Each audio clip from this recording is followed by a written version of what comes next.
Hello, my name is Sarah Muir-Owen, and I want to offer a very warm virtual welcome to the speakers joining me today. We have Honorable Bowen Ma, Councillor Christine Boyle, and Andrea Reimer. I want to note that unfortunately, Kiselam wasn't able to join us today after all. But welcome speakers and welcome you guests who are joining us virtually as well. Thank you for attending UBC Sustainability Initiative's Climate Justice webinar series and today's session on grassroots to government. We begin by acknowledging that we are conducting this meeting on unceded territory of the Musqueam peoples, the Squamish Nation, the Tsleil-Waututh Nation. I also acknowledge the deep and harmful historical and ongoing impacts colonialism has had on these people and First Nations and on Indigenous communities around the world, and the injustices, including climate injustices, that continue today.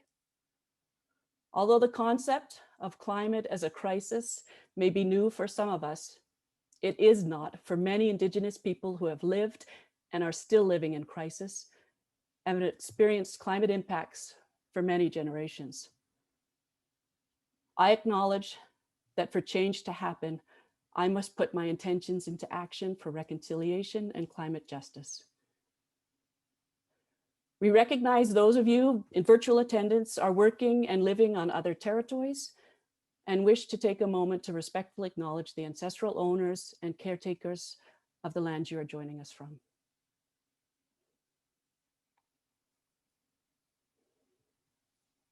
Again, my name is Sarah. I'm the UBC Program Manager for the Pacific Institute for Climate Solutions. PICS has partnered with UBC Sustainability Initiative, which is the key organizer for this Climate Justice series and today's Grassroots to Government session. UBC Sustainability Initiative's Climate Justice series is a response to UBC's declaration of a climate emergency and recommendations from its Climate Emergency Task Force report. I want to mention that in addition to the UBC Sustainability Initiative, the student-driven UBC Climate Hub is organizing events on the theme of climate change, race, and intersectionality.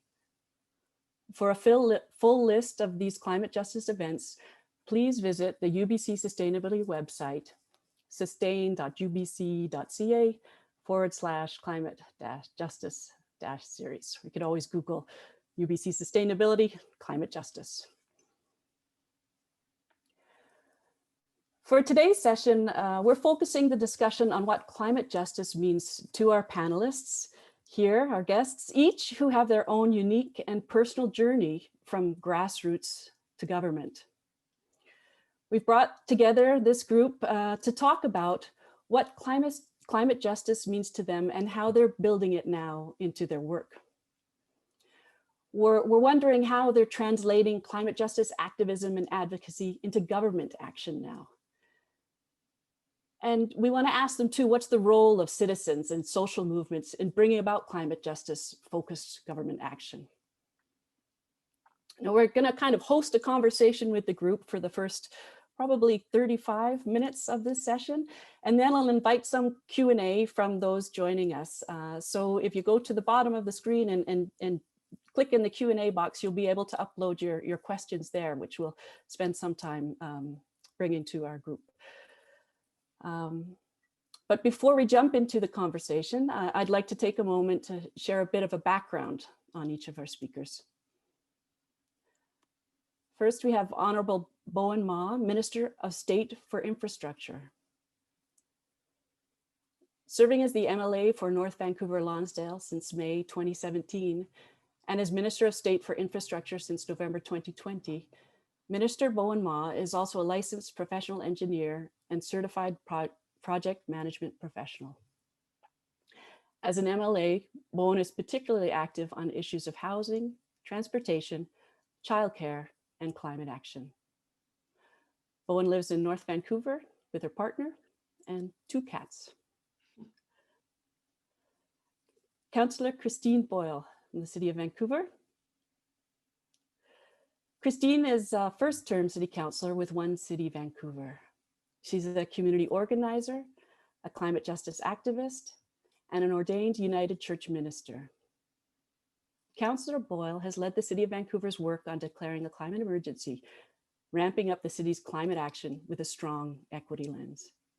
She has a Bachelor of Science in Global Resource Systems from UBC, focused on urban agriculture and First Nations studies, and a Master of Religious Leadership for Social Change from the Graduate Theological Union in Berkeley, California. Welcome, Christine.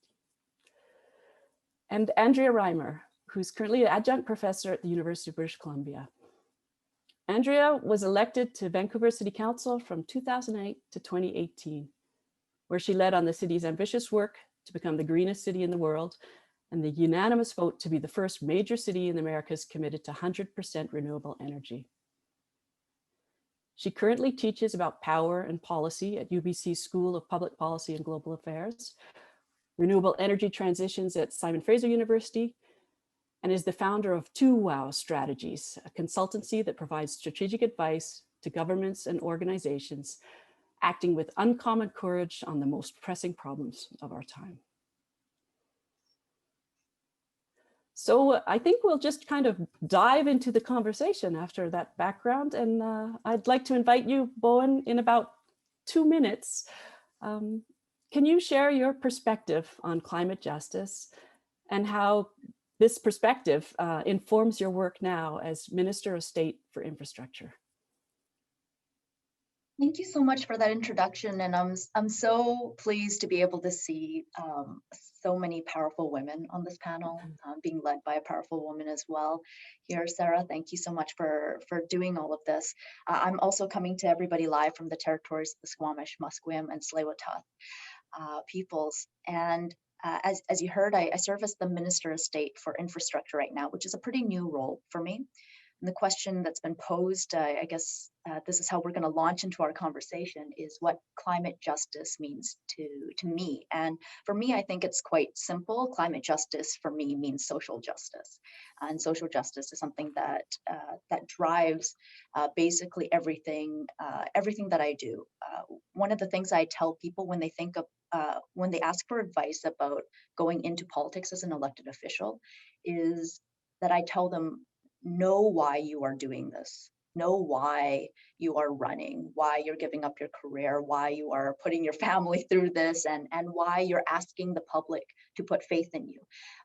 Because as you go on through your career, there are going to be many, many instances where you are going to be faced with very difficult choices, where no choice seems to be the right one, no choice seems to be the perfect one. And if you can hold on to why it is that you are doing this work, then that will guide you through those difficult times. And so for me, it's always been about social justice, of which I believe climate justice is a part of. And the way that I have, there are a lot of different ways, but I guess if we're going to break it down to what is probably a minute left in my 2-minute answer, is that I want to bring that lens, the fact that climate justice means social justice, into every conversation that I can, even when it's hard, even when it's not what people want to hear, even when it costs me personally.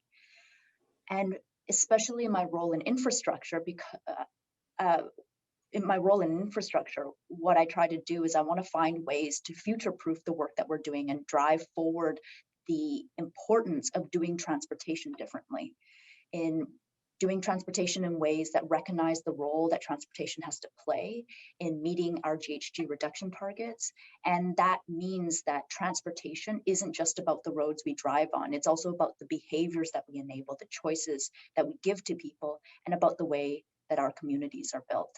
So that's kind of the beginning of the work that I'm doing. Thank you. So know why you're doing what you're doing. I like that. Thank you. Christine, can you share your perspective on climate justice now as a city councillor, and maybe even how your role as a minister with the United Church has shaped this also?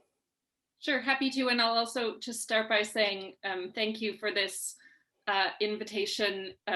It is a delight to be on this particular panel listening to Bowen speak. I'm so glad that she is the Minister of State for Infrastructure, and I've learned so much from Andrea over the years and still. So really glad to get to be in this conversation with you all. As Bowen said, I too came to climate justice work through social justice work. So my background was in anti-poverty work. I was a youth worker in East Vancouver for many years. As you said, Sarah, I was a student in the Global Resource Systems program out at UBC. And in that work was really focused more on those human-centered issues of poverty, of connection to the land, of rights, of workers' wages, more so than the sort of polar bears and wetland stuff that I at the time saw as environmentalism. And it took bringing those issues together, really understanding the way that the changing climate was impacting those human inequalities, that brought me into kind of finding a place for myself in climate movements and better understanding how all of these issues fit together. So that was my way in as a kind of rabble-rousing UBC student into being a part of climate justice movements. And I got to do that work through faith communities locally and internationally as well, at the Paris Climate Summit and around the Pope's encyclical on climate. And then I was elected in October 2018 when the IPCC report came out that made it so clear we had 12 years to take dramatic action. And I remember feeling very clear that I was just elected for a term of the first 4 of those 12 years. And so I better do something worthwhile with those years to make a dent in what the science told us was a very tight timeline. And that work has been really focused on both on the intersection of climate and equity work. And I think as a local government, we're still, all of us are still learning what it looks like to embed that climate work in equity work. There's a lot more learning to do. And there's some various obvious pieces that, anyway, I'm over time. That I could go another 2 minutes, but that's the work for me as a counselor, is where those pieces align and how we take action on them. Thank you. Andrea, can you share your thoughts on climate justice and how you're building it to your work now at UBC? Yeah, for sure. And yeah, I will echo the land acknowledgement and the lands of the Musqueam, Squamish, and Tsleil-Waututh people as well here in East Vancouver, where I am. And it is, I still wonder what men think when they turn on Zoom and there's 4 women on the screen, if they feel the same way I do when I see 4 men on the screen. Or yeah, it's an interesting discussion right there. So the question around climate justice. So, you know, I think all 3 of us kind of come at climate justice from very similar lived experience in many ways. Like all 3 of us, it sounds like, started in social justice and saw a bridge or a link into environmental and climate justice.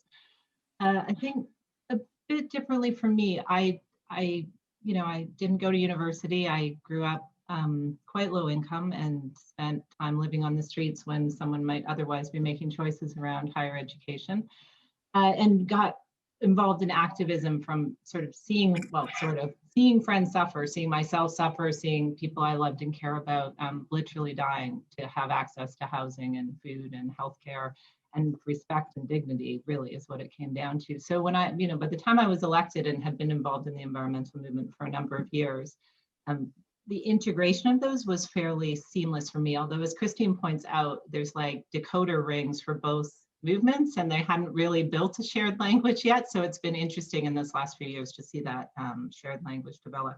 But I think if I had to sort of sum it up in one moment, in 2015, we'd been in Vancouver working on climate for 20 some odd years, and very purposefully at that point as a city government for 6. And suddenly the Paris Agreement was happening, and leaders all over the world were sort of scrambling all over themselves to be the leader, the one who was responsible for this, changing direction on climate. And one of those was Premier Kathleen Wynne, who held this Climate Summit of the Americas, which was all the governors and premiers in the Americas came together in Toronto. And Chief Ava Hill of the 6 Nations of the Grand Rivers, the largest First Nation in Canada with 28,000 members, gets up on stage and there's like Al Gore and former President Fox and all these premiers and governors, and she's given this welcome. And she says, you know, climate change is hammering our communities, and everyone's on their feet and they're clapping, and it's a standing ovation. Like it's huge. There's like 100 media cameras there and pictures are snapping. And then she says, and your solutions are hitting us even worse. And like this moment, everybody's hands, they're on their feet already, and you can just see their brains kind of gears just grinding to a halt, right? And realizing that, you know, as a movement, the environmental movement's been very good at I call it the toddler of movements. It's very good at getting its needs met. It sort of draws a lot of resources into itself, but showing up for other people, it has not been very good at that. And I think climate justice is that moment in time where that break starts to be healed again. Okay, thank you for that. So we're really hearing climate justice is social justice. Yeah. So I'm wondering now, and I think, Bowen, you kind of touched on this with the work you're doing as Minister of State of Infrastructure, but how behind the scenes, or maybe even up front in your roles now, are you translating climate justice activism and advocacy into government action?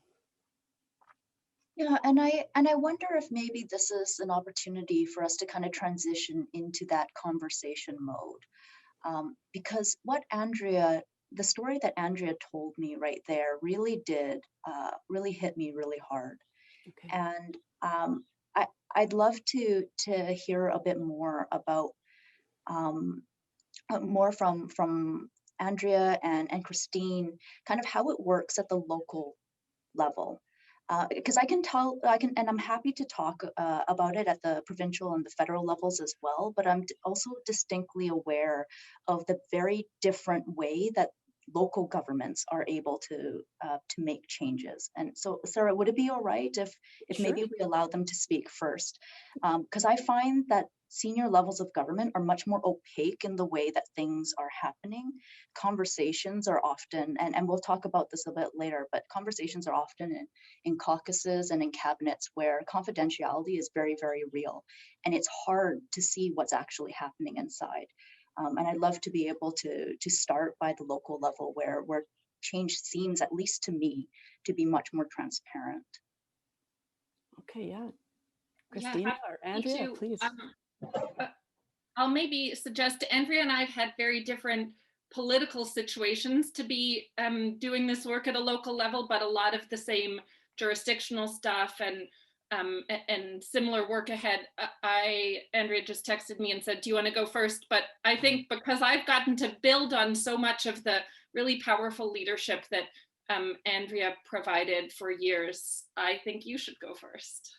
I'm not trying to pass the buck, but there's such good, I mean, climate action has been part of Vancouver's history for a long time over many political parties, but Andrea's leadership was really significant and I think worth hearing about. You guys are making my job easy.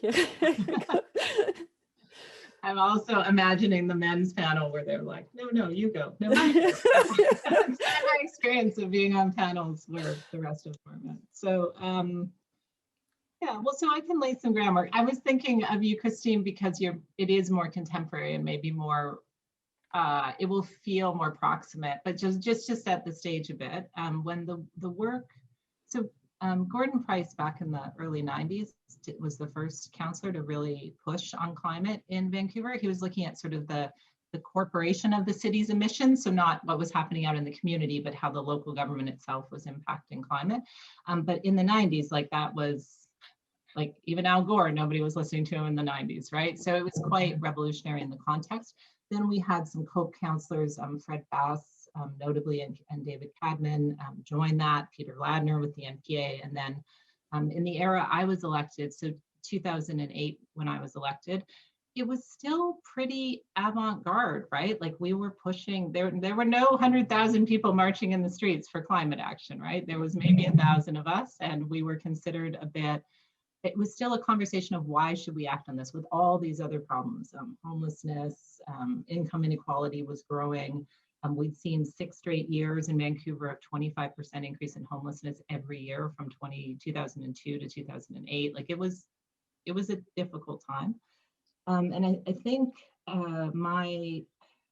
in that context, it was very hard to be, we need to act on climate, plus we need to bring in all these other co-benefit discussions around justice or health or whatever. And we were able to build the constituency around the climate, and then but around the energy, kind of bringing in some, the pipeline and the pushback against the pipeline helped to grow that a bit. I would say that it's always suffered from the people who most need action on climate, because they're suffering the most from the impacts of climate change, are the least able to access any level of government. So getting their lived experience. So, you know, in the first year of the climate action, we had an individual, a young, well, okay, at the time, yeah, okay, a young man, Curtis Brick, die of exposure to heat, which the idea that you could die of a heat wave in Vancouver just was not something that would have been possible in the world that I grew up of, both because the climate wasn't hot enough, but also that the community just wouldn't walk by you in that way, right? And allow you to die out on the street like that. So yeah, I'm not sure that I'm asking your question, Christine, other than to say what I've seen, the climate emergency embedded in that is the idea that humans matter in ways that weren't embedded into the discussion that we were trying to land the work that we did in. So Bowen, you're asking at the local level, in addition to acting on these bigger policy things, you also have to keep, you know, the streets from having potholes and the water on and the sewage running and the dogs not running off leash, and that, like, so it's a bit of a spinning plates exercise to get that all going, and then also do world leadership on climate, and then also add in considerations around world leading justice provisions and Indigenous reconciliation and decolonization. You know what, I like the way that the direction that you went on that, Andrea. Like when I often think about who needs to be involved in the climate action movement, who needs to be involved, whose voices do we need to hear? I often think about those people who are most impacted by climate change, which is really the people with the least among us. But if we talk to people who are in challenging socioeconomic situations, their immediate concern is, of course, housing. How do I keep a roof over my head? How do I get my child to school tomorrow while I am working 3 jobs and trying to balance how I get between all of that? How do I put food on the table? All of those are impacted by politics and policies, and we know that their children are also going to be highly impacted by climate change as well. But there are so many immediate material needs that are unmet in our society that it actually makes it difficult for us to start talking about what we need to do around environment and climate change in a way that brings everyone along. And I think that's part of the reason why we have segments of our communities that feel left out of that conversation or even threatened by that conversation. So I'm thinking about conversations like let's take I'm not from Alberta, but let's take the oil and gas discussion as an example, or any type of resource extraction discussion. Here in the Lower Mainland, we are privileged and very fortunate to have a highly diversified economy, where if one employer goes down, it is absolutely devastating for a number of people, but it doesn't shut down the entire region. It doesn't shut down the entire city, and it doesn't put the entire town into poverty. Whereas in areas in interior BC, in northern BC, and more remote areas, that does happen. They'll have entire communities dependent on one mill, entire communities dependent on one industry that here down in the Lower Mainland, we might look at as being very not good for the environment that we need to change and we need to transition from. But because we're not maybe talking about it in terms that recognize the very real impact that it will have to families and people on the ground, I don't blame some of these families from thinking, when they're hearing the discussions that we have about climate action and climate change and the need to rapidly transition away from fossil fuel extraction and remove government's remove the control. Like governments are very captured by the financial institution. Governments are very captured by oil and gas overall. I'm not talking about British Columbia in general. I'm talking about like all across Canada. We're a resource extraction country. But when we talk about that, I think what happens is that there are communities that hear that you are telling me that my job is dirty. Well, I'm using it to put food on the table. You're telling me that I'm a bad person. I'm just trying to raise my children in the best way possible. So there's a challenge that we have in bringing the entire community along, and in my perspective, the whole province along this conversation, which is so necessary. And I think we can do it. But we're still trying to find that, what was it, Andrea? You said decoder rings. We're trying to figure out the decoder rings between those issues. And that conversation needs to happen in a way that includes those people who currently feel excluded by that, by this, the idea of this movement. I would just say, just listening to the two of you speak about this, one of the things that stands out so much to me is how much it matters who is in government, what questions they're asking, whose voices and considerations are being brought to the table, to the question around that transition of activism to government. It just stands out so clearly to me. I remember when I had a draft of the climate emergency motion, that was my first motion to Vancouver's council, and somebody asked me, well, how does it poll? And I was like, am I allowed to swear on this? I was like, care how it polls? Like, we have 12 years, you know, and for better and for worse, it's going to poll better in the next election because things are getting worse, you know? So, and it was clear to me, I've heard Andrea speak a bit about the sort of different ways that people interpret their role as an elected official. And it was just so clear to me in that moment that the person I was talking to was really thinking about, well, my job is to meet people where they're at and help reflect that back in the policies. And my interpretation was that my job is to lead people where we need to go and make sure that we're bringing them along, but not to respond to polling by doing what the polling says is safe, but to act in a way that shifts the polling. And, you know, I think about, in hearing both Andrea and Bowen speak, like some of that leadership is visible in what we see when we watch our elected folks, and some of that leadership isn't visible because it's folks who we elect who are then pushing those issues at the table where we don't always see it, and moving that conversation along and asking what the longer term vision is and how we're living into this. So it makes me think, you know, when I'm thinking about who I'm voting for, but also these days, if I'm going to more actively support candidates, I'm interested both in what people say and the values that they put on the table, but also their track record of showing some courage on issues and being willing to act and push and not always toe the line, but move where we need to go. I think that matters a lot. Not that electoral politics is the whole game. I would never say that, but I do think it matters a lot for our movements that we elect folks who have been active in a variety of ways into those positions, who understand that and who are willing to lead, not just toe the line. Okay. I really appreciate that. And Andrea, jump in anytime. I'm watching the little mute on your screen. When you unmute, I'll let you jump in. I like that this is like feminist anarchy. We just doing our own. Yeah. Hopefully, Sarah, you're okay with this. I'm totally okay. We've got, you know, we've got about 10 minutes before I want to invite question and answers from our guests. And I know, Bowen, you can't stay with us the whole time as well. So, you know, we've got about 10 minutes to continue on this conversation. And I do have one last question, but you've touched on, all three of you have touched on this about the role of elected officials in terms of leadership, and also the complexities of our communities in British Columbia and beyond in addressing issues around climate justice and climate solutions.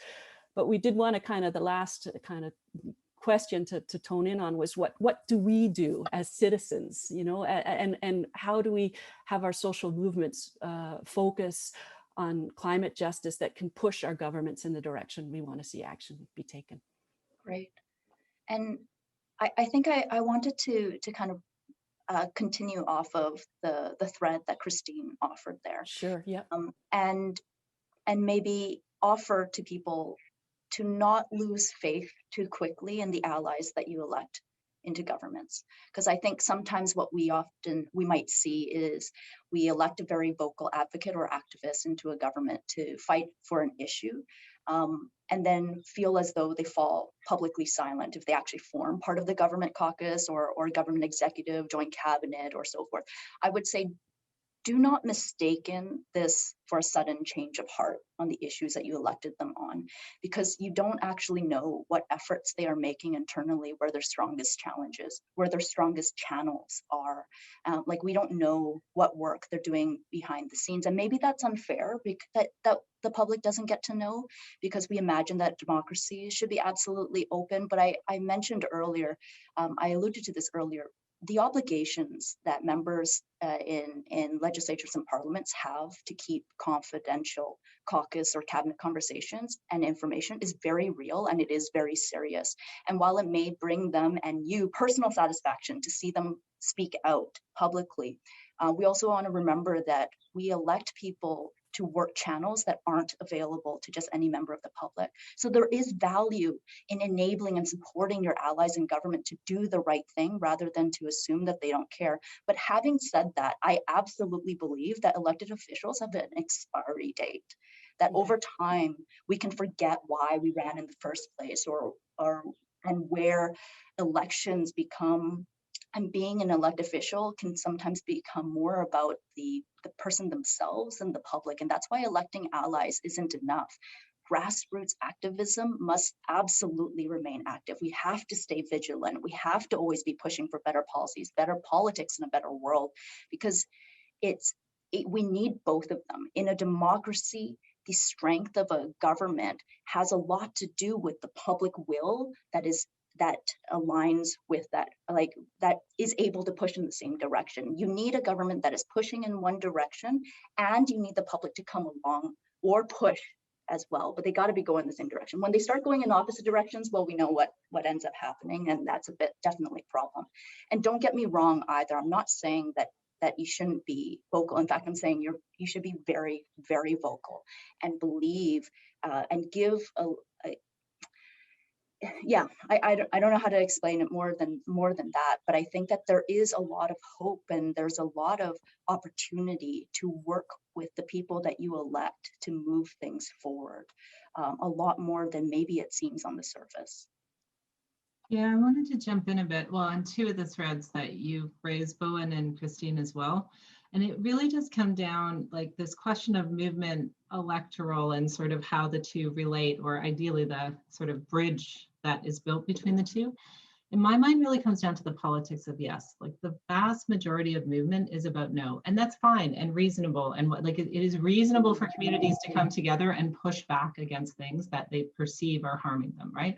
They don't have the time or the energy to perceive of the future they want necessarily. That's the whole point of electing a government and having that vision and having a group pulling together, working on it.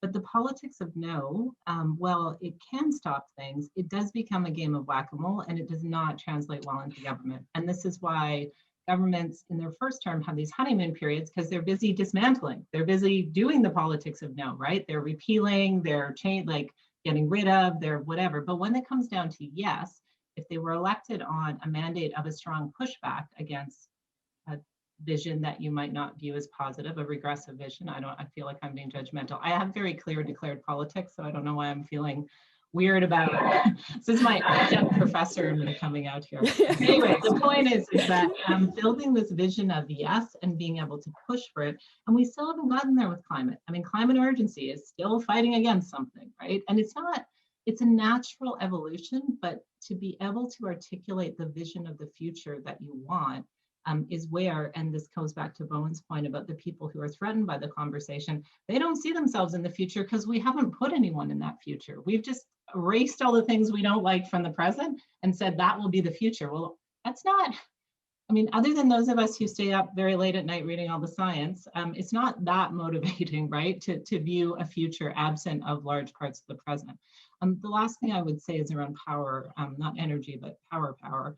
So Bowen talked about the communities in the province that are resource dependent, and whether it's 100 jobs in fishing that have disappeared, and that was half the jobs in the town, or thousands that have disappeared because of commodity prices changing. Each one has massive impacts. I don't want to downplay that. I will say we lost over 300,000 jobs here in the Lower Mainland last March because of COVID shutdowns, and nobody was concerned about that. And nobody's really talking about how to get those sectors back on their feet in the way that we would be talking about one town in the interior that was resource dependent in the same position. And it's all about power. It's who has access to government. And those resource towns have traditionally had a lot of access to government in this province through the corporations they work for and the unions they belong to, and the people who work in the retail outlets on Main Street and who serve coffee, beer, waffles, whatever it is in the restaurant sector, and the people who clean up after tourists here, they don't have the same power. And that's why we're not hearing the same hue and cry about the impact that we've had on the economy here. And the transition people have just been expected to figure out and make, with some amazing supports from government, but without specific discussions about sectoral-based impacts. Yeah, I would echo that work of that I think isn't just an elected work, it's the social movement work of imagining and shaping what that future is that we're trying to get to, and bringing folks in. Governments can't do that alone. That is the sort of decoder work of social movements, is to find and build allegiance and build those relationships and push for shared solutions. I don't mean to contradict myself, that I do think it's the role of governments to lead and move the needle, but also the work of movements, of activists, of academics to help imagine where we're going, and work alongside us as elected folks. I mean, I can certainly say, I want to go back to Bowen's comment about supporting the allies that we elect into office. I particularly am thinking about it because of all the energy I feel and I hear about the need to elect young climate leaders into office. And I think that that's so important. And I also think it's so important that we figure out, when we elect them, how we support them in an ongoing way in the job, so we're setting them up for success. Because I don't want to sound whiny, but it's a hard job at a lot of times, and sometimes those battles are public and sometimes they aren't, and sometimes you win them and sometimes you don't visibly win them. And I can tell you from my perspective, I have had a couple big motions that have passed unanimously at council, and I'm conscious that maybe it makes it look like it was all smooth and easy, but there are lots of tough fights that happen behind the scenes to get there and make it look like it's easy, and we're all unanimous in where we got to. And those arguments are happening, those issues are being fought out in a lot of ways, and it's hard to do that work, particularly when they're conversations you can't tell everyone about, and you're trying to figure out on your own how to navigate some pretty intense politics and personalities and egos, and trying to get this work done that feels so clear. And so getting to do that alongside social movements, and also having those social movements kind of both push and support the folks who are championing that work on the inside, I think is important, so that we, so the climate leaders that we elect can be supported in that work, and not get eaten alive by the sort of what can be a pretty vicious scene. Is that fair to say? That's how it feels to me. Maybe I'm just really tired. It's a mix of cheers on, push us, because we need to do more, absolutely, but also, I feel like help me push my colleagues who I'm trying to get to do more as well. And again, the politics are different. I think it's worth social movements thinking about, and I hear this more and more, sort of the strategy of what the politics are in any given situation. So what it means to push this Vancouver council in a minority government sort of situation is different from this provincial government. It's different from the past Vancouver Council. It's different from a minority federal government. Analyzing that power and being strategic about it is part of that work of supporting the allies you have there and pushing everyone else alongside to get more done. Okay. It's a good opportunity for me to promo that I teach about power at UBC. My course starts on May 10th. So if you're a UBC student listening, I can teach you all of these things that Christine was just talking about. Fantastic. Well, with that, I think, Bowen, we might have to say goodbye and thank you very much for joining us today and your insight into grassroots to government. And it's been a wonderful conversation.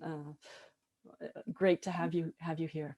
Thank you so much for having me. And I have to say, I feel like I gained a lot more from listening to Andrea and Christine speak than I was able to offer. But it was really an honor to be on this panel. And I'm sad that I can't be here for the Q&A, but I'll catch up because I'm guessing it's recorded somewhere. It certainly is, yeah.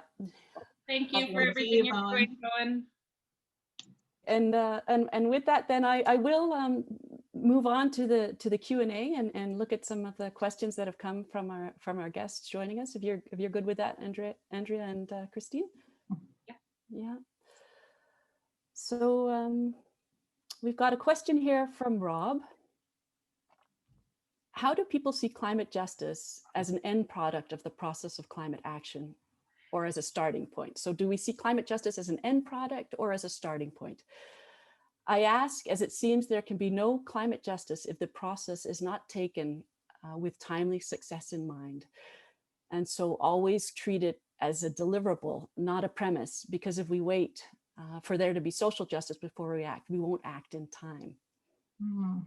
So not a bad, well, it's a good point, but I will take you back to what I said at the beginning. That was Chief Hill's entire point, is that until you figure out how to make climate justice not be another spear through her community's heart, she's not there. Like she'd rather live with dignity than live in a way that she's being hammered both by climate change and the people who say they're there to help her. Yeah, I agree. It's a real tension for those of us who feel urgency, and it feels like it will slow everything down to have to get everyone on board first. And also, as Andrea articulates so clearly in that story and elsewhere, we don't get there if we don't actually do that work. We can't assume justice will be an outcome if it's not embedded in the process and whose voices are being centered in the process. And I say that as someone who lies awake at night in great fear of the urgency and of us not moving quickly enough. But I don't think I don't think it's faster to not do that work alongside. And we have decades of lessons of how we're not getting there. It's so far not working to just let a few dudes with a lot of money call the shots. That's not solving the problem, even though it may seem like the fastest approach.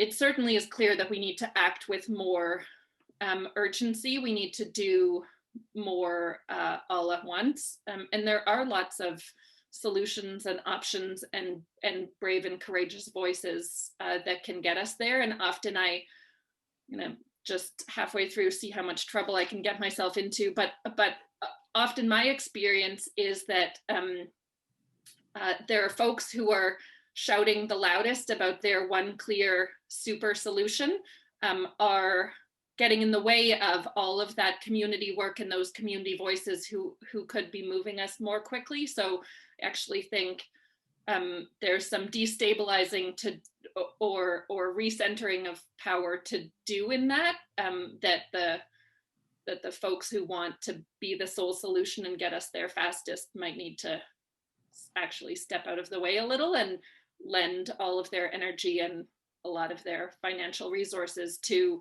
the communities who are already doing that organizing and mobilizing and have a sense of a different way forward that may seem slower, but that gets us to the place we need to be. Okay. Maybe a little bit of rebalancing in order. Well, and the other thing to think about with climate, I mean, it's not like I mean, we're saying one word, but think of it like a suit. Had we have done everything we needed to do except for one thing, this would be a problem, right? Like we'd have to figure out how to do the one thing in a just way. It's a gigantic buffet because of what we've been unable to do over the last number of decades. So go sit down at a place setting where you can get going on something, right? Where it's not so impactful on these discussions, and allow the space for the other ones to build what they need so that when they get going, they can get going very quickly. Fast. Okay. Yeah. All right, I'd like to share another question from our guests then. There's a question here from Jamie. Thank you for bringing up the disconnect that many in the interior feel between the climate justice movement and their livelihoods. I live in Salmon Arm and I'm trying to gain momentum, and buy-in is difficult because a just transition and green jobs feels like they aren't here yet. Where do citizens best spend their energy to push for a just transition and actual new green jobs in their communities? I mean, I may start to sound like a broken record because I'm an organizer, and I think that's the work in every place. So I really like the work that Iron and Earth is doing in Alberta, of bringing together energy workers who are advocating for a transition and for the types of jobs. And quite frankly, you know, it's powerful that it's their voices, but they also know the issues better than I would as a you know, bicycle riding city dweller who works in my bedroom lately. Like, their voices should be centered not just because it's a good comms strategy, but because they know what that work is, and so their sense of the solutions is better. And I think that's true in communities across BC as well. That there's work to do in connecting with, reaching out to workers whose livelihood will likely need to shift in the decades to come as we make this transition, building those relationships, and hearing from those folks and making that part of how we imagine, what does Salmon Arm look like in 2030? What does Salmon Arm look like in 2040? And how do we make sure the folks who are here now see themselves in that future and their voices are part of shaping it? I think that is, again, this is my bias, but I think there's a big piece of organizing work there in connecting folks in the community toward that vision. Maybe Andrea can be more specific than me in that answer, but. No, it's good. It's Iron and Earth is a great organization. All of most communities in the province outside of the Lower Mainland have community futures boards. And I was just looking at the one for Salmon Arm. It's called Community Futures Swap. Sorry, always a challenging word for me. And I was just looking at the board, and maybe not so, like there's sectors there that could be part of a new economy in the region that aren't well represented. So to think about getting involved in that and learning more about that.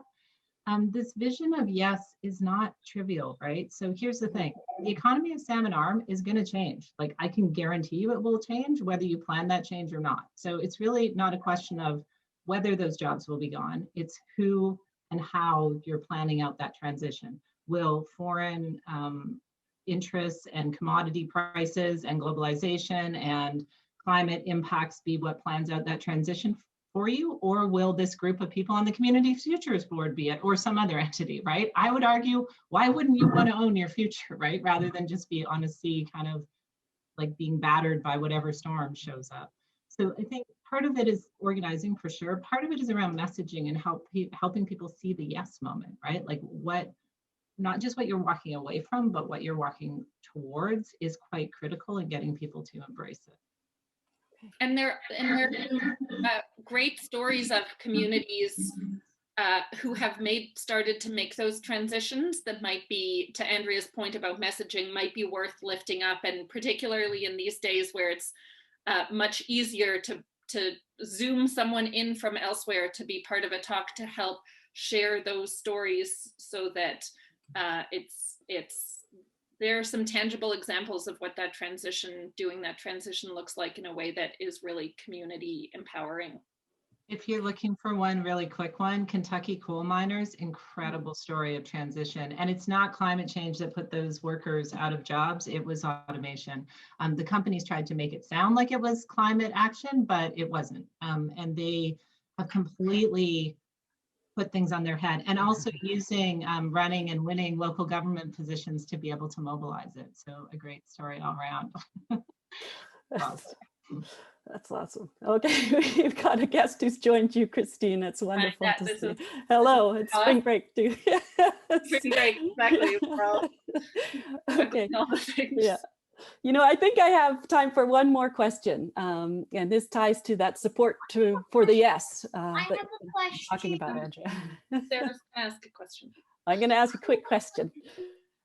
This is from Allison. The panel speaks to the value of grassroots activism in pushing for climate justice.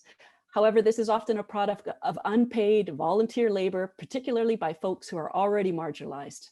How can governments support grassroots activists to build policy and act collaboratively on climate change? Yeah, well, I'll jump in while Christine's managing her question there.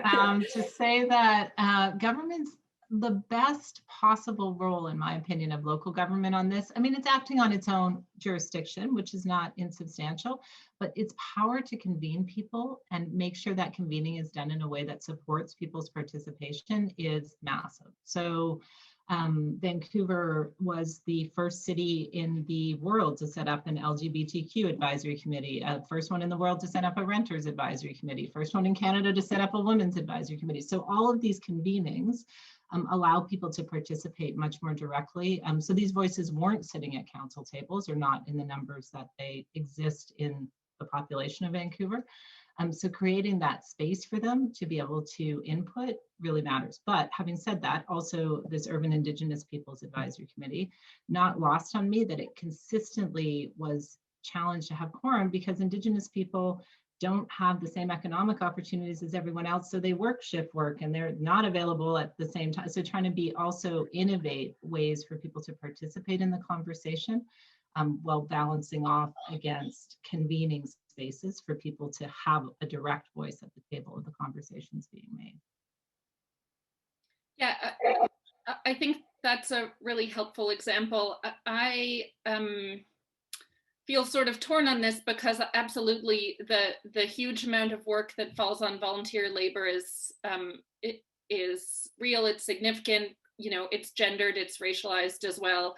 I'm not sure the answer is more professionalization of social movements, because that work of bringing people in and kind of enlivening them in social movements as volunteers, just as part of their lives, is important.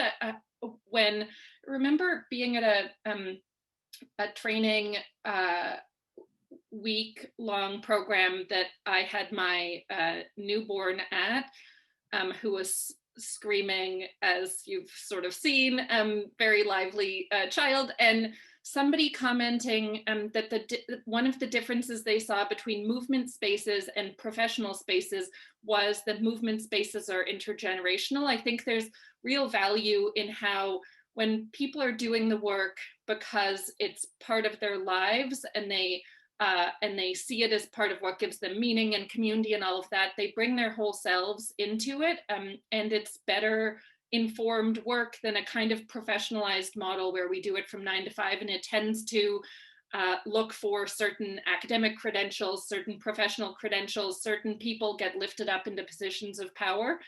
So I'm kind of cautious about a shift that over professionalizes movements in a way that loses a lot of voices and experience, I think. And the other half of that, as Andrea articulates well, is that we do need to make sure that we're providing honorariums and recognizing the economic needs, particularly where we're trying to create more space for underrepresented voices, that those folks are often underrepresented because they're working multiple jobs, because there are many barriers to participating, and we need to break down those barriers and recognize those needs so that their voices can be given equal footing. So again, it's a bit of a rebalancing, that the outcome, I don't think, is everyone getting paid for that work, but it's certainly better paying and recognizing those voices who have been too long left out of